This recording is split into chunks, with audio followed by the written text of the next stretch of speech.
នៅក្នុងទឹកដីខាងខេត្តស្វាយរៀងនៅវិញប្រិមត្តជាទីមន្ត្រីគឺថាសិស្សានុសិស្សនៃអនុវិទ្យាល័យនិងសាលាបឋមសិក្សាខ្សែក្នុងឃុំខ្សែស្រុកកំពង់រោខេត្តស្វាយរៀងនេះគឺបានទទួលនៅអំណោយសម្ភារៈសិក្សាដែលជាចំណែកនៃការជួយជ្រោមជ្រែងចំពោះការសិក្សារបស់ពួកគេ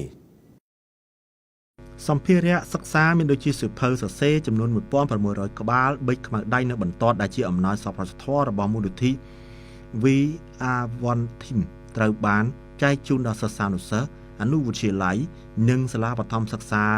ខ្សែឃុំខ្សែស្រុកកំពង់រោខេត្តស្វាយរៀងនៅថ្ងៃទី30 ខែមីនានេះដោយមានការចូលរួមពីមេភូមិឃុំខ្សែថ្នាក់ដឹកនាំលោកគ្រូអ្នកគ្រូសាលាទាំងពីរតំណាងមាតាបិតាសិស្សផងដែរលោកកែវសៀងលីប្រធានមូលនិធិ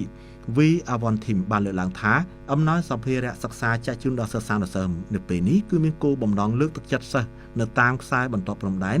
ដែលមានជីវភាពខ្វះខាតឲ្យខិតខំសិក្សារៀនសូត្រដោយបេសកកម្មរបស់មូលនិធិ VR1 Team មានគោលបំណងសំខាន់3គឺអប់រំសុខភាពនិងបរិស្ថានគោលបំណងមួយគឺលើកទឹកចិត្តបងប្អូនដែលរស់នៅតាមបណ្ដាជាប់ព្រំដែនប្រទេសជិតខាងតំបន់ក្រីក្រតំបន់ជួបការលំបាកឲ្យបន្តការសិក្សាបាទអញ្ចឹងនៅក្នុងបេសកកម្មទាំង3របស់មូលនិធិ VR1 គឺអប់រំសុខភាពនិងបរិស្ថានបាទហើយខ្ញុំបាទក៏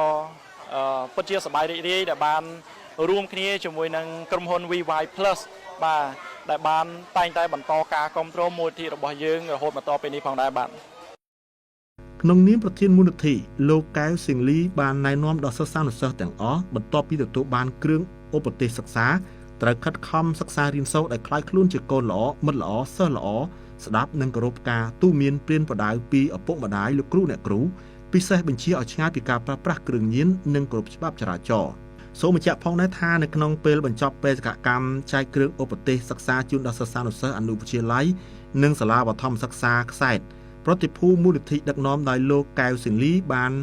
ទៅសួរសុខទុក្ខនិងនាំយកនៅគ្រឿងឧបភោគបរិភោគគុតគង់ជូនទៅដល់មន្ត្រីមានសមត្ថកិច្ចដែលកំពុងតែឈរជើងការពារនៅតាមខ្សែបន្ទាត់ព្រំដែនក្នុងភូមិសាស្ត្រភូមិថ្លុកថ្មីឃុំថ្នោតស្រុកកំពង់រោផងដែរ